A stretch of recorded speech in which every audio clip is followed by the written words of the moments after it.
Merhaba arkadaşlar. Büyük ihtimalle başlıktan da gördüğünüz gibi bugün ilk kez bir oyundan nasıl para kazandım sizlere onu anlatacağım ve o oyunu açmayı deneyeceğim. Eğer açılırsa buna söz veremem. Deneyeceğiz. Ee, Ve de eski USB'imden gördüğünüz gibi eski olduğu gayet belli oluyor. O oyunun kaynak kodlarında o zamanlar nasıl saçmalamışım, ee, neler yapmışım onları size aktaracağım. Yani kaynak kodlarını da beraber inceleyeceğiz. Oyunu Game Maker Studio'da yaptım. İlk olarak hikayeyi oradan başlamam lazım. Ben ilkokuldan beri yazılımla uğraşan bir insanım. Adım Duran Can Yılmaz. Hala yeni gelen arkadaşlar olabilir. Şu anda full stack developer'ım. Şahıs şirketim mevcut. İşlerimi o şekilde idame ettiriyorum. Şimdi 2010 senesinde ben lise 1'deyken filan, lise 2 kesinlikle değil ama ya 8. sınıf ya lise 1, o arada da olabilir. E, Ben bir forum yönetiyordum. O zamanlarki forumumuzun adı gamemakertr.com'du. Ben tabii daha eskisinde birkaç sene öncesinden beri Game Maker'la uğraşıp oyun yapıyordum. Tabii onlara oyun denirse hani açacağız bakacağız beraber. Ne kadar oyundur ne kadar değildir falan. İşte İngilizce kaynaklar alıyordum.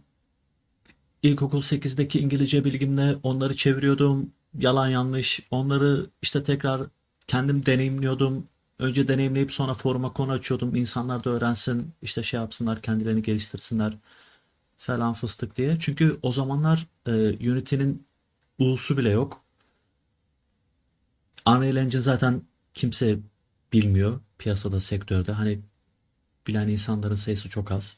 Ya da piyasada yok da diyebilirim. Bilmiyorum. Bakmadım tarihlerine. Ama Game Maker var. O zamanlar Game Maker stüdyo değil. Sonradan stüdyo oldu. Bayağı bir sonrasında stüdyo oldu. Hatta Game Maker 6, ya 5 de var da 5 biraz GIF Maker gibi bir şeydi. Hani GIF yaratıyorduk. Ona çok oyun motoru denmez. Gerçi Game Maker Studio ne kadar oyun motoru denir. O da ayrı bir tartışma. Şimdi olaylar şöyle gelişti kısaca. Ben bir forum yönetiyordum. Forumu size göstereyim. Tabii ki de Wayback Match'inden göstereceğim çünkü artık forum mevcut değil. 2011'de 2011'e kadar gösteriyor. Şuradan açmaya başlayalım. Bir yandan da hikayeyi anlatacağım. Bu forumu ben kurmadım. Emrecan İslam Bey adında bir arkadaş kurmuştu.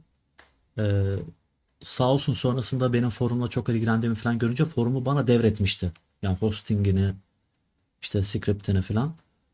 Ee, Ben buradaki DC Games'im arkadaşlar. Yani Durancan Games çok yaratıcı bir isim. İşte Game Maker 8 indir diyor. Korsan tabii ki. Orijinal sürüm değil. Şimdi forum bu şekildeydi ilk başlarda. Biz sonrasında bu forumu şuradan biraz daha ilerleyebilirsek sanırım görebiliriz. İşte ben moderatör oluyorum falan. İslam Bey burada mevcut. Sonrasında bu forumda bayağı bir tasarımsal değişikliğe gittik. Tasarımını kodladık. İşte ne bileyim ben admin olmuşum arada. İşte bu şekilde bir forum haline geldi. Oyun yapım yarışmaları düzenler hale geldik. Ha, çok bir ödülü yoktu.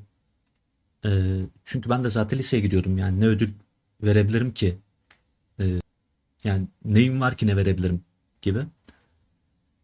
Şöyle az daha ileri sararsam sanırım şu Türkçe karakter hataları falan gider sanırım. Burada bir şeyler olmuş. Siteyi kapatmışız, tekrar açmışız falan. Üçüncü oyun yapım yarışması falan düzenlemişiz. Artık insanlar baya baya oyunu falan yapmaya başlamışlar. Şimdi ben bu forumu yönetirken bir arkadaş bana dedi ki e, mesaj attı. İşte seninle nasıl iletişime geçebilirim falan. Yani çok hatırlamıyorum. MSN'den mi konuştuk, forumdan mı konuştuk? İkisi de olabilir. E, Ben de ona söyledim ki hani nasıl yardımcı olabilirim sana hani ben çünkü şey soracak sandım. Oyun nasıl yapılır hani bir yerde takıldı falan. Game Maker'la alakalı bir şey soracak sandım. Ee, Ya dedi ki benim bir ödevim var. Bitirme tezi gibi bir şey dedi. Ben şimdi lisedeyim bitirme tezi falan hani bende yok. Ee, Bilmiyorum da ne olduğunu. Sonra dedi ki ben Kıbrıs'tayım. Ee, işte bilmem ne üniversitesinde okuyorum. Oyun yapım bölümü var burada.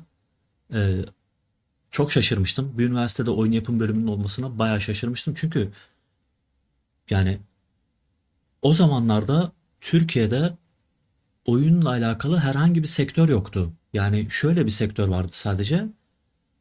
İşte YouTuber'lar oyun oynuyordu. Ee, Ya da işte dergiler oyun inceliyordu filan. Bu kadardı yani hani bu oyun yapım şirketleri filan sonradan ortaya çıktı. İşte mobil oyunlarında fazlalaşmasıyla birlikte Türkiye'de böyle bir sektör yoktu. İşte Bannerlord biliyorduk bir tek. Bannerlord'dan başka bir şey bilmiyorduk. Ee, O da çok az bir ekipti, küçük bir ekipti. Yani öyle işte ben gideyim de okuldan mezun olduktan sonra bir oyun yapım şirketinde çalışayım gibi filan. İşte game developer olarak çalışayım filan. Game developer'ın yani ne olduğunu bile tahmin edemezdik biz o zamanlar. Ama yaptığımız iş esasında oydu. Şimdi neyse bu arkadaşla biz konuştuk forumdan. Ee, İstanbul'a geleceğini söyledi bana. Ben tabii korktum. Yani lise birde filanım abi. Kaç yaşında adam kimdir necidir belli değil. Sonra nerede buluşabiliriz dedi. Ben dedim ki devlet hastanesinde buluşalım. Devlet hastanesinin bahçesi var. Orada dedim çay içeriz. Hani adamdan korktuğum için e, dedim şimdi sapık mıdır nedir belli de değil yani. Hani tanımıyorum çünkü adamı. Dolayısıyla adam da kabul etti. Biz o zamanlar 500 TL'ye anlaştık. E, Ama o zamanlar asgari ücret ne kadar bilmiyorum.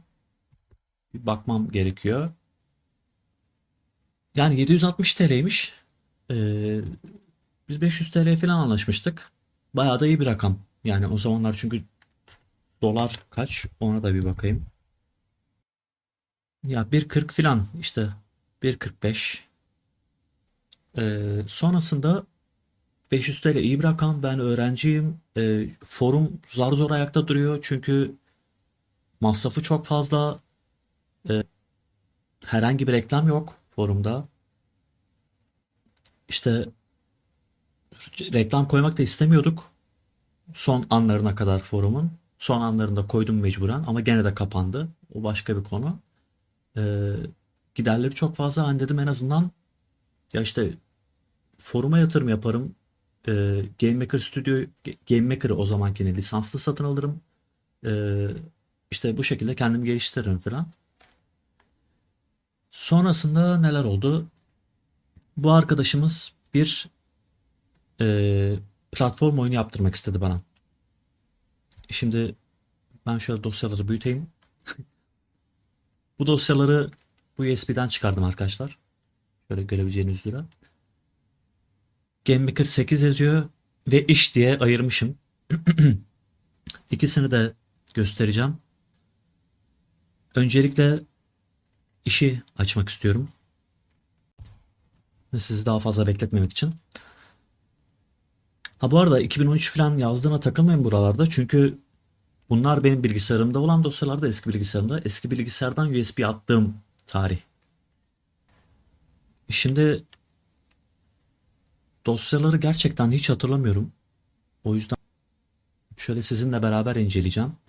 İşte Birdman Exe var. Bu sanırım İngilizcesiydi. Evet. Birdman GMK var. Kaynak dosyası. GMK 8 dosyası. Bunu açacağız, inceleyeceğiz. Save özelliği falan yapmışım. Birdman TR var, Türkçesi. Oyunun bir de Türkçesi vardı. Bir de bunun PDF'i gibi bir hikayesi falan vardı ama ona öyle bir şey de hatırlıyorum ben. Hikaye yazıp yollamıştım. Ama o PDF nerede hiçbir fikrim yok. Grafikleri açalım.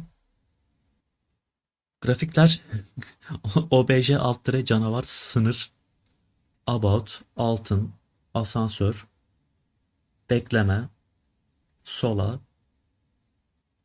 sağa koş Sola koş. Aslında bir tarafa koşması yeterli. Ya iki boyutlu olduğu için resmi terste çevirebilirdim ama tabii o zamanlar öyle teknikler falan bilmiyorum. Hani kodlamayla alakalı da çok e, bir bilgim de yok yani. Hani amatör bir şekilde yapmıştım bu oyunu. İşte mask için çeşitli şeyler, logo yapmışım. Beyazlar falan belli oluyor etrafında.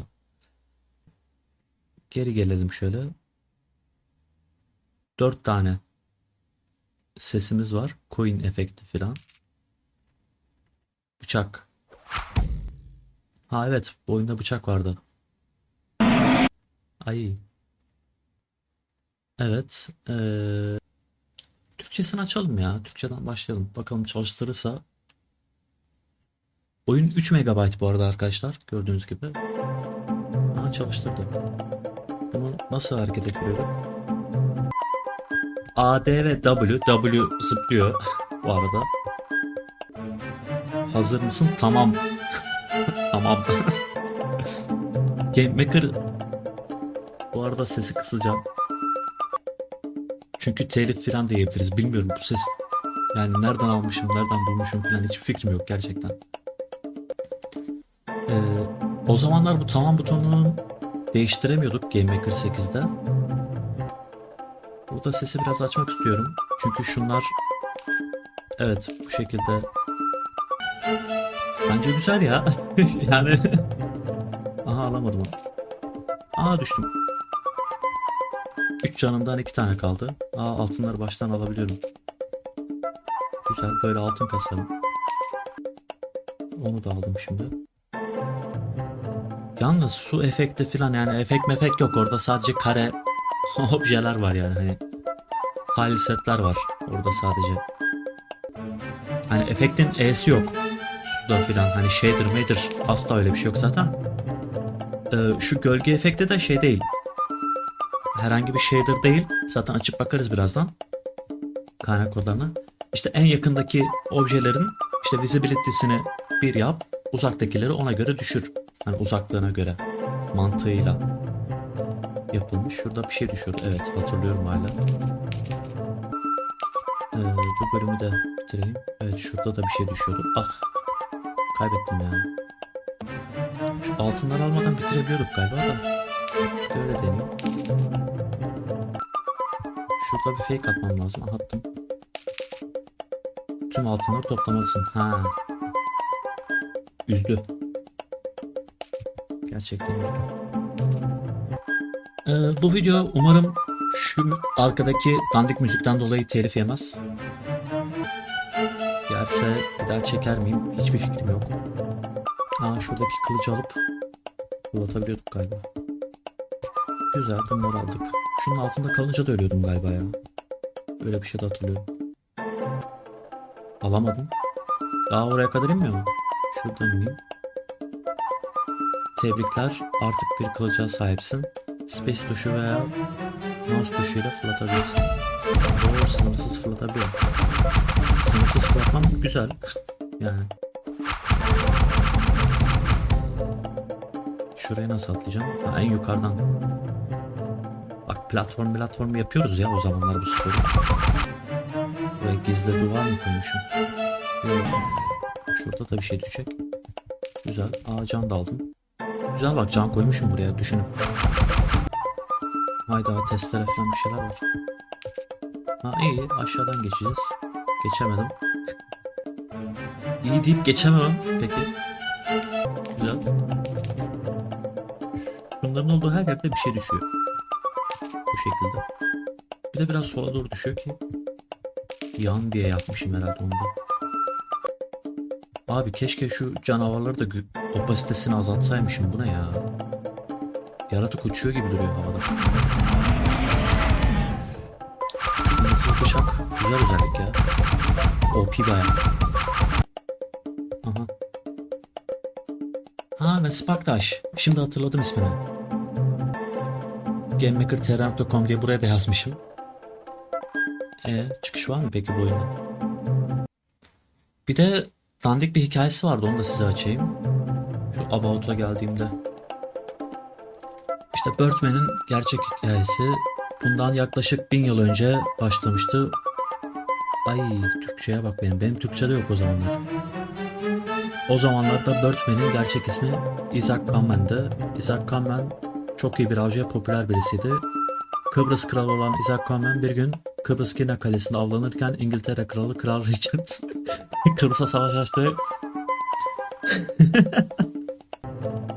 O artık dünyanın en kötü hikayesi olabilir ya. Çıkmak istiyorum. Tamam. Şimdi Game Maker'ı açalım ve oh shit. Arka plana falan bak ne kadar kötü. O zamanlar. Şimdi şunu şöyle alalım. TR'yi alalım. Şimdi sprite'lardan başlayalım. Beklemeyi falan yapmışım.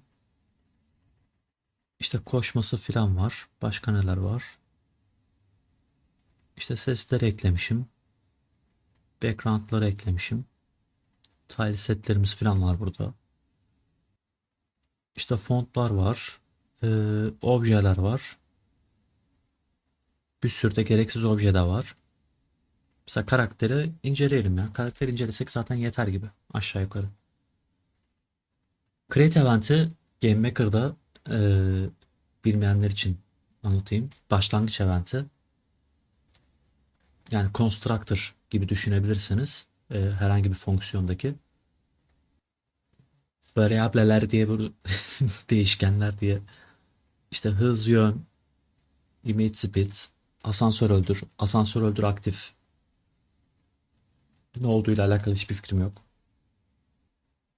Hangi odadaysa o leveli seçecek diye bir şey yapmışım burada. Eğer oda menü ise level menü filan. Değişken tanımlamaları. Step event de kendini tekrarlayan bir döngüdeki while döngüsü gibi düşünebilirsiniz. Bir event. Hmm. Mesela burada ne yapmışız? İşte x, y ekseninden y'sinden işte bir piksel aşağısı boşsa işte yer çekimi yönü 270 derece aşağıya doğru. İşte gravity'si 0,5. Boş değilse yer çekimi yönü aynı. Ee, Bunu niye yazdın o zaman? Yazma, değil mi? Yani mantıklı. Gravity'yi de sıfırlamışız ki dursun. Hani altına bir kutu falan bir şey konduğu zaman bir basamak çıktığı zaman dursun. İşte canı eğer sıfırdan aşağıdaysa mesaj çıkartıyor. Üstte asansör varsa, altta taş varsa essin bizi. He. Mesela üstte gravity'yi sıfırlamıştık ya şimdi. Şimdi altımızda taş varsa gravitimiz sıfır. Şimdi eğer üstümüzde de x, y eksenimizden bir piksel yukarıda asansör objemiz varsa e, efekt çıkar demişiz burada. Bu GameMaker 8'in kendi efektlerinden. F-Firework işte e, ne deniyor ona? Havai fişek efekti. Kırmızı renginde olduğumuz koordinatlarda bir büyüklüğünde asansör öldür aktif. Asansör tarafından öldürüldüğümüzü bildirmişiz burada. Eğer asansör öldür aktifse bunu sıfırlamışız. İşte sıfırdan küçükse başa gönder. Asansörü seç. İşte canı azalt falan fıstık. Çok kasmışım burada. Bu kadar kasmaya gerek yok normalde.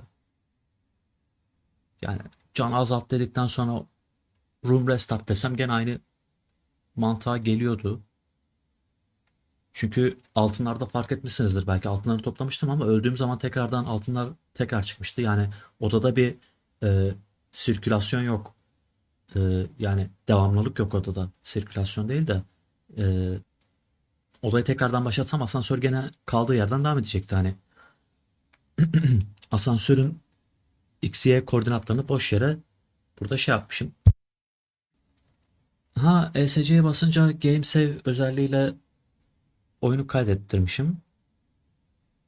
İşte tuşa ilk basıldığında ok tuşlarıyla da oynanıyormuş bu arada. Ben A, D, W ile oynadım ama işte resmini değişiyor. Sprite'ını değişiyor. İşte hiçbir tuşa basmazsa yönü de neredeyse ona göre sağda bekleme, solda bekleme resimleri değişiyor filan. Klavye kontrolü demişim burada. If not placemating x artı hız y duvar. Ha. Karakterin kendi koordinatlarında x'inin önünde, yani önünde demek saçma da, x'inin sağ tarafında kendi hızı kadar bir pikselde obje duvar yoksa oraya kadar git. Yani atıyorum hızı nedir? 5'tir. Bizim bulunduğumuz x koordinatı nedir? 10'dur. 15'te eğer duvar yoksa oraya kadar git. Yönü de belirle bu şekilde. Bu döngü tekrar başa döndüğünde eğer yön 0 ise 1 ise filan da o mevzularda buradan gelecek. A'da tam tersi. W'de y koordinatında yukarıya doğru. Ekstra olarak gravity 0 ise filan. Çünkü sürekli tekrar tekrar zıplamasını istemeyiz. Gravity'yi de yukarıda sıfırlamıştık biliyorsunuz. Space'e basılırsa ve global kılıç 1 ise global değişkenler e, bu şekilde belirtiliyordu Game Maker'da. İşte 3. map'te 3. haritada kılıcı aldık ya, orada geliyor. Bir değişken oluştur. Kılıç objesini yarat. Bu değişkeni ata. Yönünü 0 yap. İşte hızını şey yap. Yöne göre attırmış burada. Ama eğer mouse'la tıklarsak benim yaptığım gibi, yani istediğimiz yöne atmasını istiyorsak, işte gene bir değişken oluştur. Kılıç oluştur. Buna eşitle. Ama bu sefer kılıcın işte direction'ını, yönünü işte point direction'la x, y, mouse x, yani karakterin koordinatıyla mouse'un koordinatlarının açısını al. O açıya göre fırlat. Ve gene 10 hızında fırlat. E, Collision'lar burada. Çarpışmalar. İşte duvarla çarpışırsa ne olacak? İşte duracak. Suyla çarpışırsa işte canını azaltıp ölecek. İşte altında çarpışırsa ne olacak? Global altın işte 10 artacak. Ve altın kısmında da hani diğerini seç. Yani burada altını seçmiş oluyor. Efekt çıkar bir tane. İşte parıltı efekti sarı. İşte ve o altını yok et. Hani diğerini yok et. Altını yok ediyor burada. İşte diğer bölüm, ha, odadaki altınların sayısı sıfırsa şurada ne kadar yanlış bir kullanım ya, bu eşit eşit filan yok muydu acaba o zamanlar, bilmiyorum da yani. İşte bir geçiş efekti ekle ve diğer odaya geç. İşte kalp canı bir arttı ve altında olduğu gibi onda bir efekt çıkar. Kırmızı bir efekt ve onu yok et, canı yok et. Asansör burada biraz enteresan olabilir. Asansörün çünkü aşağı yukarı hızı, e, ya bizim hızımız asansörün order'ın hızı. Eğer tabii asansörün üstündeysek y koordinatı olarak. Kılıç al, işte kılıcı bize veriyor değişken olarak. Testere bizi öldürüyor. İksir de en son oda bitişe bizi götürüyor. Draw Event'i ekrana bir şeyler çizdirdiğimiz bir event. Burada genelde matematiksel hesaplamalar yapmayız ama mesela ben burada for döngüsü kullanmak zorunda kalmışım. Bunu da neden dolayı kullandım? O sol üstte gördüğünüz can sayısı vardı ya, 3 tane. O yüzden